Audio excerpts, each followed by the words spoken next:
सत श्री अकाल। आज कत्तक महीने की संक्रांत है और उसकी आज हम व्याख्या करेंगे।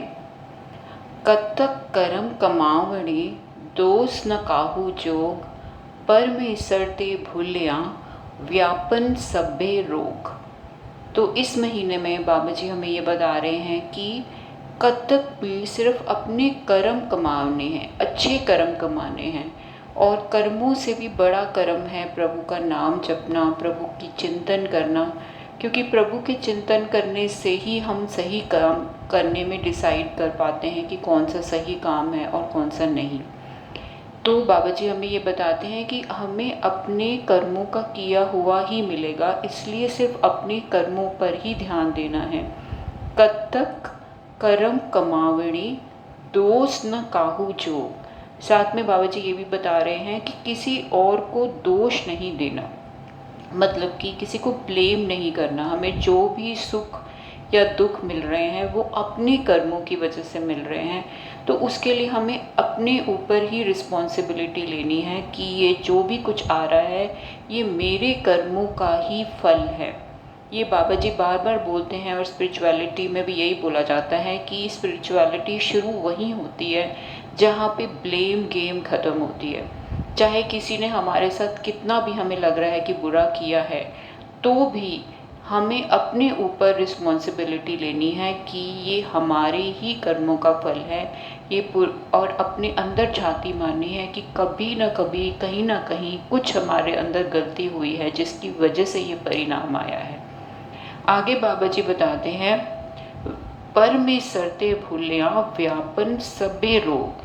तो परमेश्वर को क्यों हमेशा याद रखना है, क्योंकि जैसे ही हम परमेश्वर को भूल जाते हैं तो सारे रोग हमें आ जाते हैं। तो हमें इसलिए बाबा जी ने ये बताया है कि रोग क्यों आते हैं, क्योंकि जब हम परमेश्वर का चिंतन करते हैं तो हमारे अंदर एक रस भर जाता है, जो कि हमें बाहर के जो माया के रस हैं वो लेने का हमारा मन नहीं करता फिर।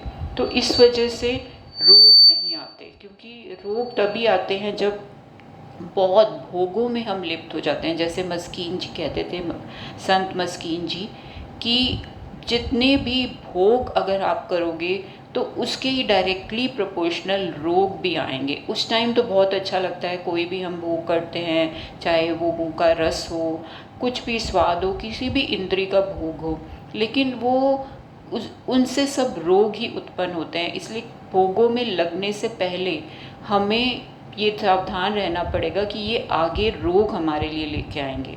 लेकिन इंसान की मजबूरी इसलिए हो जाती है क्योंकि जब उसको जीना है तो उसको किसी न किसी चीज़ में रस लेना है।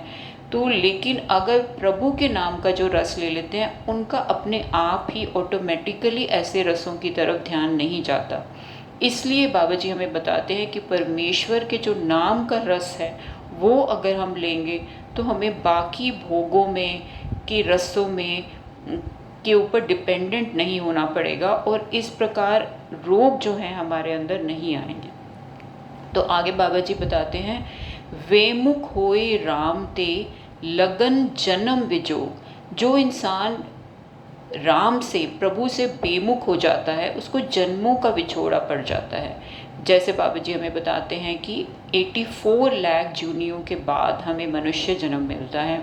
तो अगर हम इस जन्म का फ़ायदा नहीं उठाएंगे, प्रभु से अपनी लिव नहीं जोड़ेंगे, तो फिर 84 लाख जन्मों के विछोड़े के बाद ही हमारी बारी आएगी। तो वेमुख होए राम ते लगन जन्म विजोग, खिन में कौड़े हुए गए चितड़े माया भोग। जितने भी माया के भोग हैं जो इस टाइम हमें बहुत अच्छे लगते हैं, इमीडिएटली जो भी हम उसका रस लेते हैं, उसका भोग लेते हैं, वो खिन में कौड़े हो जाते हैं। एक सेकंड में वो कौड़े हो जाते हैं। जैसे इंसान बीमार होता है, उसका मुंह का टेस्ट इतना ख़राब हो जाता है, उसको हर चीज़ कौड़ी लगने लग जाती है। तो ये जितने भी भोग हैं वो सब बीमारियां हमारे लिए लाते हैं, और खिन में हमारे को वही रस कौड़े लगने लग जाते हैं।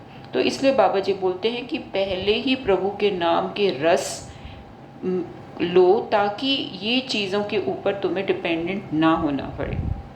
आगे बाबा जी बताते हैं, विच न कोई कर सके किस थे रोवे रोज़। रोज़ जाके तो किसके आगे जाके रोएगा, क्योंकि जब एक बार कोई भी बीमारी आ जाती है तो हर रोज़ इंसान परेशान होता है, तो हर रोज़ किसी के सामने जाके तू रोएगा, लेकिन कोई चाह के भी तेरे लिए कुछ नहीं कर पाएगा। कीता किचु न होवई लिखिया धुर संजोग, क्योंकि ये धुर से ये संजोग लिखा गया, जो भी हमने पहले किया है वो अभी का हम प्रेजेंट में उसको भोग रहे हैं, जो हम प्रेजेंट में करेंगे उसको फ्यूचर में भोगेंगे। तो पहले से ही हम अपनी डेस्टिनी साथ में लिखते जा रहे हैं। तो अब जब हमने जो रोग या जो भी परेशानियां हमें अभी आई हैं वो पहले के भोगने की वजह से आई हैं, तो अब उसका हम रोना किसी के सामने जाके अगर रोएंगे तो कोई चाह के भी हमारे लिए कुछ नहीं कर पाएगा। इसलिए हमें पहले से ही भी प्रेजेंट मोमेंट के कर्मों में हमें सावधान होना है कि हम सोच समझ के कर्म करें।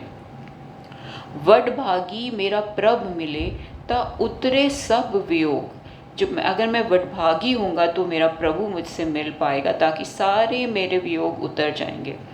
नानक को प्रभ राख लियो मेरे साहिब बंदी मुझ, बाबा जी कहते हैं कि हे प्रभु मुझे रख ले, तो बंधन तोड़ने वाला है, तो बंधन काटने वाला है, तो मेरे भी बंधन माया के बंधन काट दे, ताकि मैं तेरे में हमेशा लिव लगा के रह सकूं। कब तक होवे साध संग बिन से सभ्य सोच, तो बाबा जी हमें क्या बताते हैं कि कत्तक के महीने में अगर हम साध संग करेंगे तो जितनी भी सोच है, मतलब सोचते रहते हैं, जब हम प्रभु के नाम का रस अपने माइंड को नहीं देते तो वो माइंड कुछ ना कुछ सोचने का काम करता रहता है।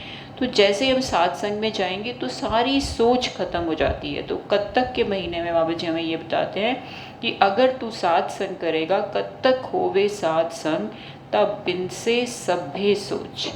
वाहिगुरु जी का खालसा, वाहिगुरु जी की फतेह।